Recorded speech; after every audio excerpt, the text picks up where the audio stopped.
I'm Dr. Doe of the BSHO Institute.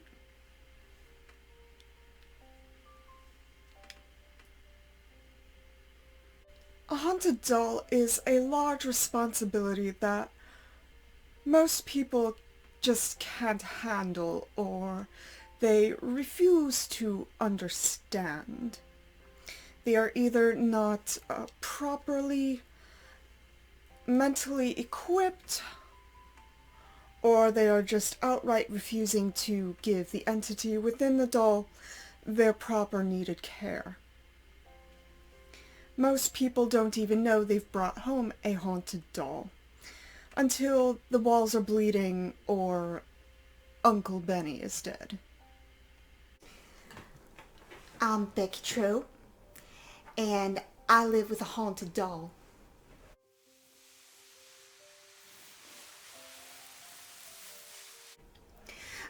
I bought it at a yard sale, brought it home at the beginning of summer. When the house burned down 3 weeks later, we had very few belongings, but at least we had the doll included. You see, I bought it from my daughter. She's very special.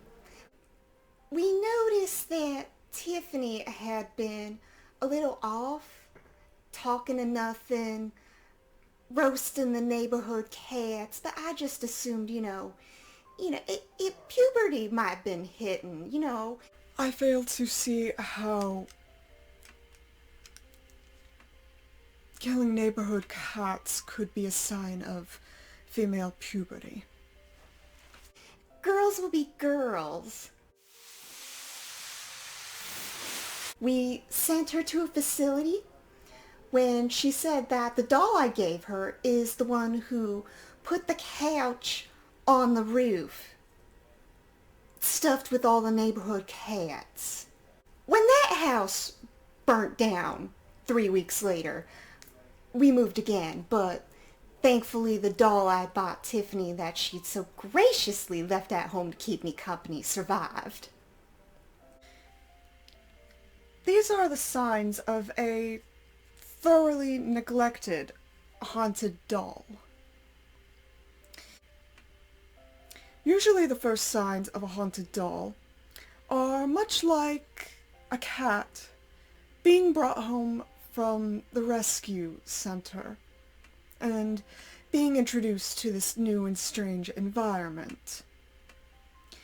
Things might start to go all around the house, but they're very unnoticeable within the first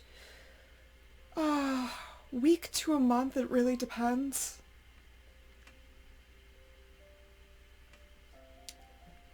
Often these instances start out as pets acting unusual. Dogs may bark at nothing. The doll itself may appear to move on its own. Most people assume it's their children just leaving their toys out. They may even be seen conversing with the children, or the children might claim to be conversing with them.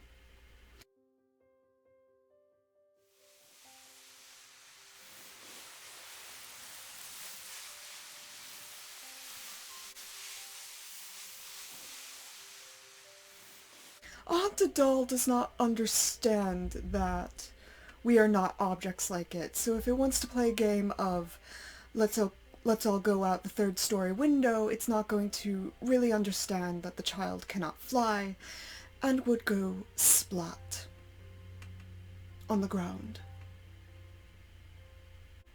As the spirit becomes more comfortable within the doll and more comfortable within their new space, they may explore. Doors opening and closing, objects being moved about. Every once in a while, doors would open at the new house, walls would ooze. I didn't think anything of it. It was a Victorian, an antique, and I got a very good price. People usually ignore these things, and thus ignoring the doll, which can cause the doll to lash out. These can appear as bite marks on the person while they're sleeping. People floating in the air. Get it off! Get it off!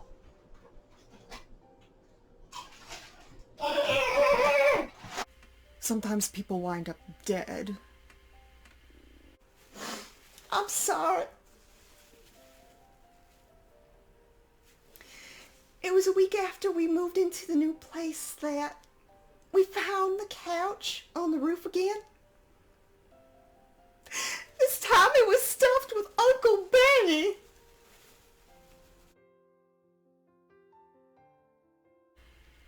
I'm, sorry for your loss.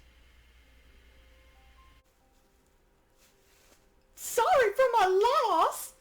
He was buried at sea 3 years ago. It is possible to live peacefully with an object containing a spirit or demon and such.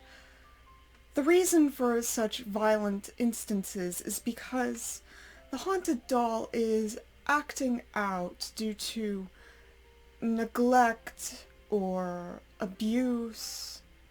What? These things are typically common. I think the Warrens are known for fostering these objects when they're taken from such unhappy homes. I heard they provided with the doll Annabelle with her own personally furbished cabinet. Very, very thoughtful. The key to coexistence is proper enrichment. If there isn't proper enrichment for the doll, it could get bored and lash out. Much like a cat that is being ignored and has no toys. She's serious right now? Proper enrichment might include stacks of cards that they may make towers out of, crayons, coloring books, things you might typically give to your toddler. Boxes are nice toys as well for the toy that is possessed. So they're like somewhere across from a demonic possessed toddler and a regular household cat. The doll must be made aware that it is not okay to draw on the wall, so they're like a cross between a mischievous cat and a toddler. Now, in these instances where the doll has lashed out to the point where it has thoroughly destroyed its environment, such as a house fire, or it is rearranging furniture and stuffing dead people or animals in them, it needs to be rehabilitated. You need to leave it alone in its own room so that it might calm down. It's overwhelmed, you see. There's so much going on. It doesn't understand because nobody's paying any attention to it.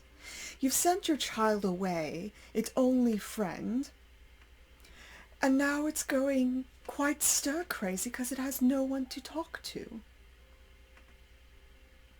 I would recommend sending these dolls to school with the children. That way they learn proper manners and such, since most parents can't even bother to teach their own children proper manners, let alone a haunted doll.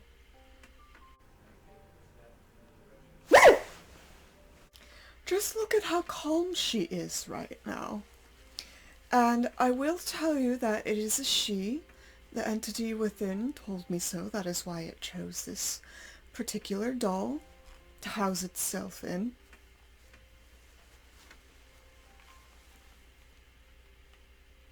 I can hear you. You are validated.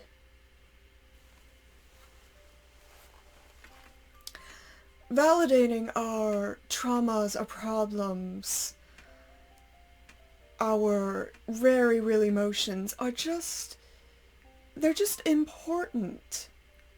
both for humans and for haunted dolls. If you invalidate your haunted doll's sufferings, it's understandable that it will further lash out, making walls bleed and, I don't know, eating the family pet,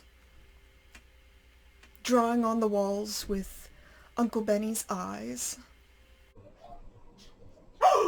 Tiffany, I just washed that this morning.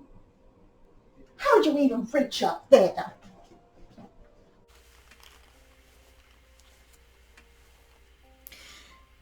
You can't just dump these things off at a yard sale when you cannot handle them.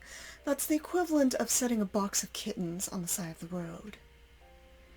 It's your responsibility. You brought it into your house, and now it needs to be properly cared for. Well, Tiffany's due to be back from the mental facility at the end of the month. We're all gonna work together to live happier with our haunted doll. Thanks, Dr. Doe.